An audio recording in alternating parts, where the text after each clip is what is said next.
Hi, welcome to another ElderWatch mini-series. This time, we'll be going over some simple tips to keep your money and identity safe in a digital world. Today, we'll be talking about computer safety tools. This series is brought to you by ElderWatch. ElderWatch is a 20-plus year collaboration between AARP and the Colorado Attorney General's Office. We work to protect and educate Coloradans 50 plus in the realms of fraud and financial literacy. If you or someone you know may have experienced fraud or a scam, or maybe your neighbor thinks they're talking to Johnny Depp online and you're not so sure that it's Johnny Depp, go ahead and give us a phone call. Our phone number is 800-222-4444. Select option 2. My name is Jessica Zawadsky, and I am the Program Specialist for ElderWatch Colorado. Welcome to Computer Safety Tools Part 1. Because there's a lot of different computer safety tools, I decided to break this topic into 2. But some of the other things that we've covered in this series include the pros and cons of automation, MFA or multi-factor authentication, and password managers. And then we've also covered robocalls, phishing, vishing, and smishing. That's all in one video. So definitely a lot of great stuff, a lot of simple to implement tools. So make sure you check out those other videos as well. But for today, for Computer Safety Tools Part 1, first we're going to talk about what an IP address is. IP stands for Internet Protocol.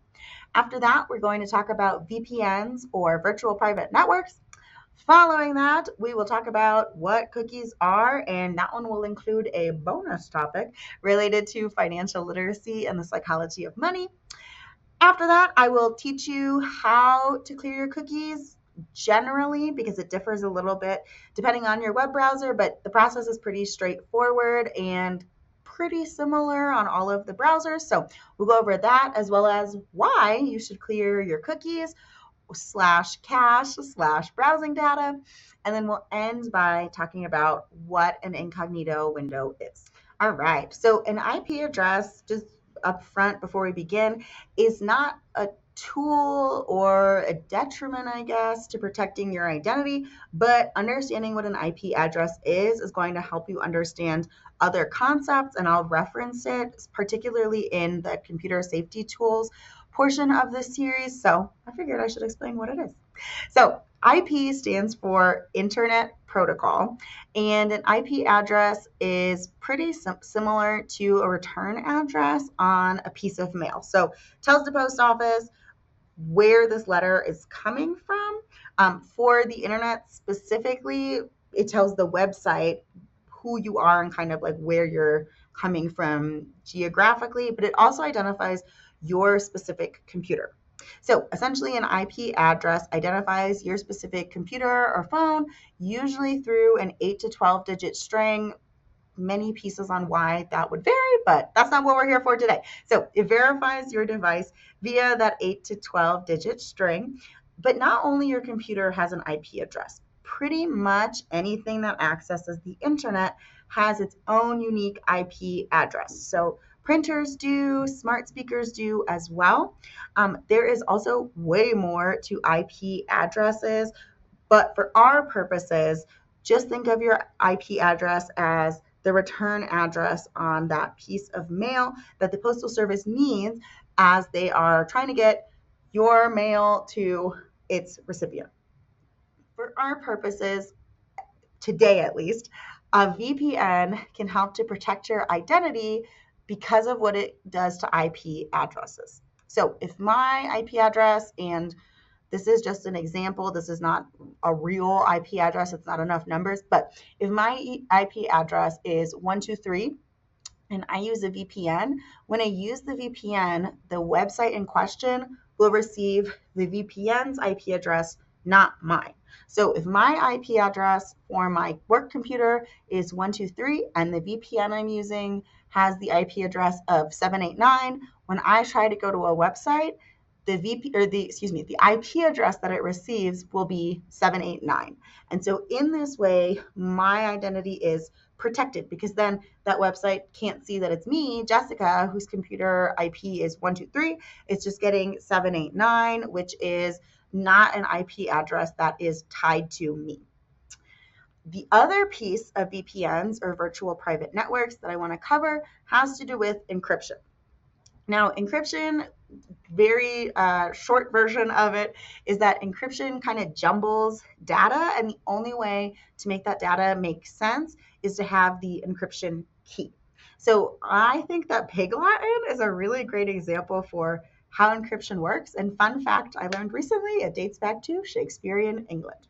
So as a refresher, with Pig Latin, pretty much you just take the first letter of the word, you put it at the end of the word instead, and then you add the word yay to the end. So if I wanted to say, hi, my name is Jessica in Pig Latin, I would say, I hey, I may, aim nay, is yay, Essica J.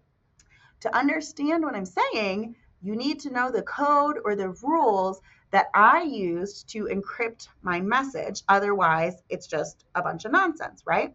And so that's exactly what encryption is. Encryption takes whatever data or information you're sending, and it takes it from plain text and then uses an encryption key to make it gibberish. Then wherever it's supposed to go, the receiving entity has to have that key to make it make sense again.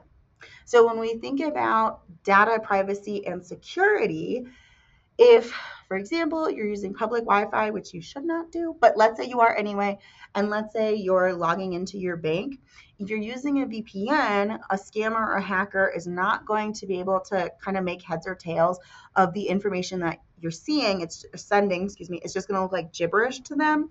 But then the receiving entity will have that encryption key. So those are two things that VPNs do. To summarize, a VPN can help you by obscuring your individual computer's address or its IP, and then also by jumbling the information that you're sending via encryption so that other people who are not the intended recipients of that information can't see it. Pretty cool, right? All right, so this slide is going to be kind of long, so I want to summarize it from the top. So first, we're going to talk about what cookies are. Then we're going to talk about how they might impact our spending. Then we're going to talk about buy now, pay later apps, which I promise I'm going to connect back to cookies, even though on its face you might not connect those things. And then we'll talk about some of the pitfalls of buy now, pay later apps at the end. So cookies are essentially information being collected about you and your internet habits by websites and third parties. On the one hand, some people will say that cookies are helpful because they help to tailor your web experience. So, for example, I really like gardening, and I'm about to give you a personal example about how cookies have worked in my life. So, I really like gardening. I spend a lot of time on the internet looking at gardening stuff, and then I also spend a lot of time on Amazon, kind of looking at different tools and fertilizers and plants and all that kind of stuff. Now, I also have a smart TV that is connected to my Amazon shopping account. And a couple weeks ago, I started getting all of these ads for a new plant supply company on Amazon, but I was getting these ads on my TV. So that's just one example of how cookies work. Amazon knows that I like to garden, that I like plants. So it's a pretty good bet that I'm going to not only watch this new ad that they've sent my way, but like possibly click into, explore, and engage whatever they are pushing me to.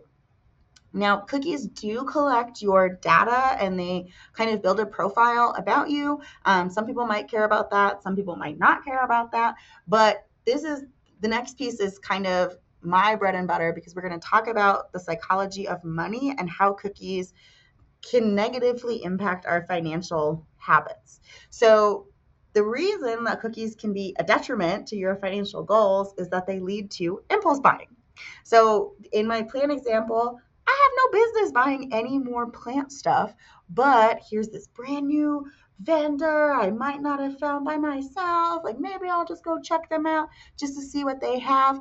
And so right there, I am potentially being a consumer when I don't really need to. My needs are met in that category. Now, this can become especially tricky and detrimental to our financial habits when a buy now, pay later app is introduced. So buy now, pay later is kind of like digital layaway, except instead of making, like for example, 4 payments before you get to take home your couch or whatever you put on layaway, you make the first payment when you're purchasing the item, and then you'll pay those 3 other installments after the fact. So essentially, buy now, pay later breaks up one big purchase into 4 installment payments. Now, by itself, buy now, pay later is not the worst.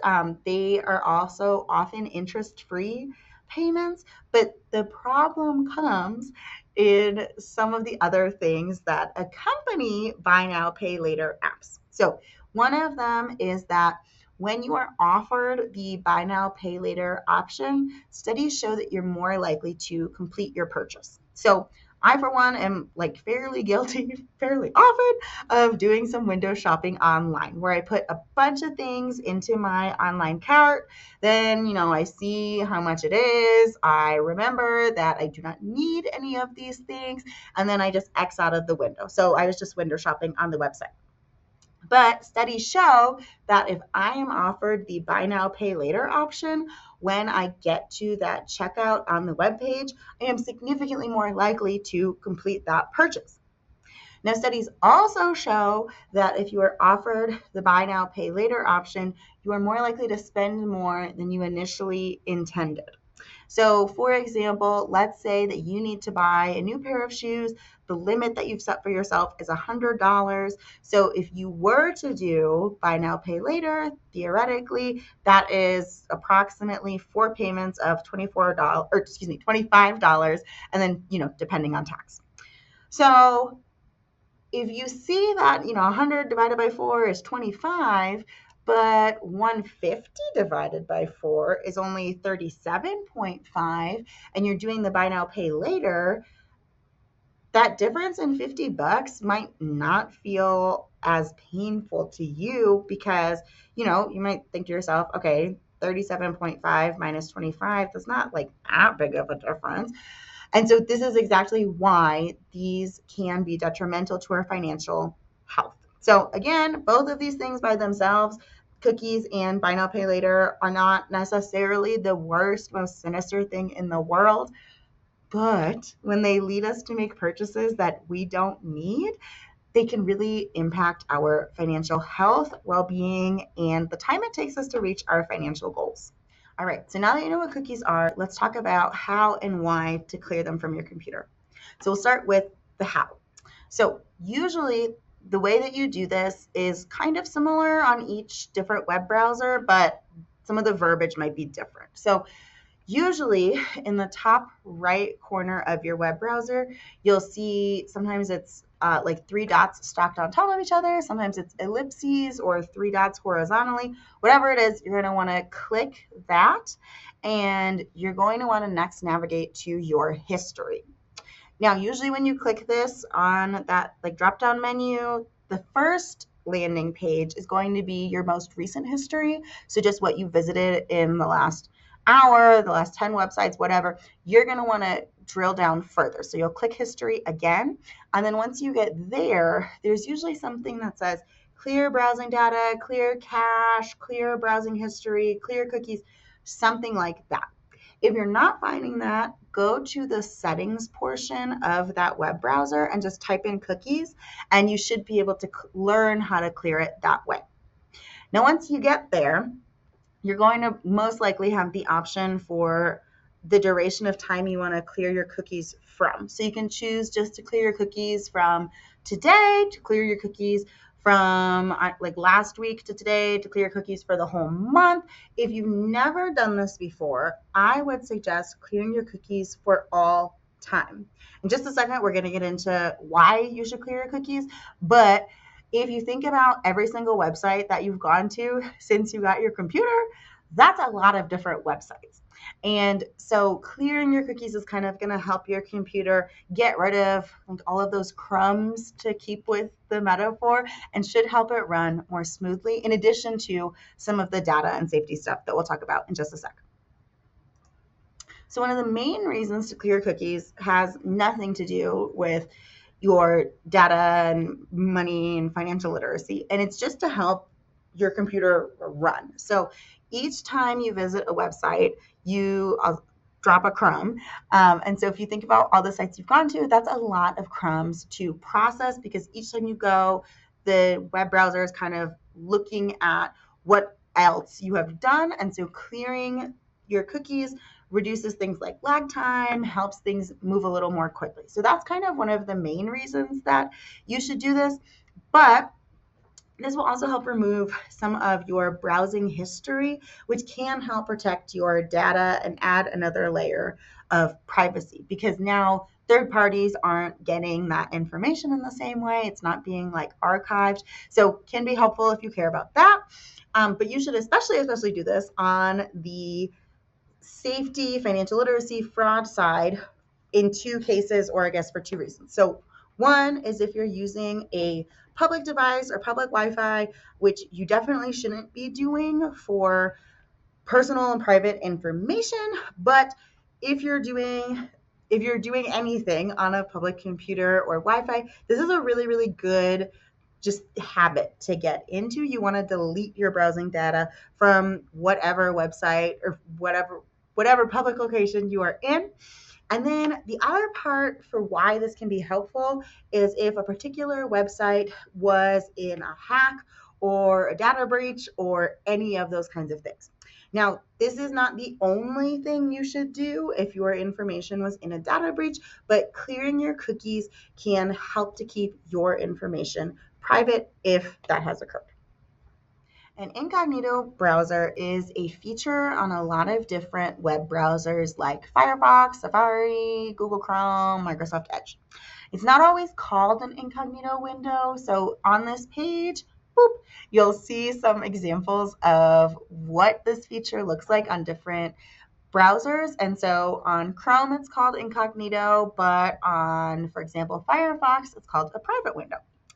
Either way, basically what this feature does is this opens a window for web browsing that doesn't collect your history and data. So basically, using an incognito window means that third parties and that browser are not collecting your cookies. And this can be super helpful.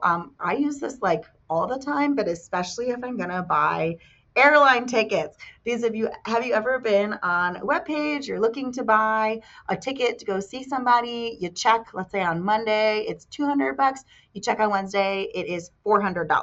And this is because you are frequenting that page, so they know that you're trying to make this purchase, and that, like, frankly, as time dwindles down, you're going to be more desperate to make it, so your demand is increased, right? But the supply has remained the same. So this is just one reason why you might want to use a private or incognito browser. However, doing this doesn't necessarily obscure your IP address. It doesn't encrypt your data. It's just preventing the trail of breadcrumbs from reaching third-party sites as well as your web browser.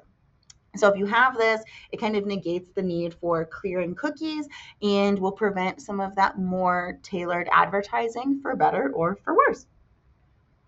All right, that's a wrap for today. I hope that this first portion of computer safety tools has been helpful. In the next video, it will be computer safety tools part 2. It will get a little bit more complicated, so I kind of think of this one as laying the foundation. Next time, we'll get a little bit more advanced on those computer safety tools. For all of us at ElderWatch, thank you for tuning in to this web series. If you experienced fraud or a scam, or you're just not sure if you really did just win a vacation to Bermuda and they want you to pay taxes and pay a fee up front, but you don't think that sounds legit, give us a phone call. Our phone number is 800-222-4444, select option 2. In this series in particular, I also want to give a shout out to Senior Planet.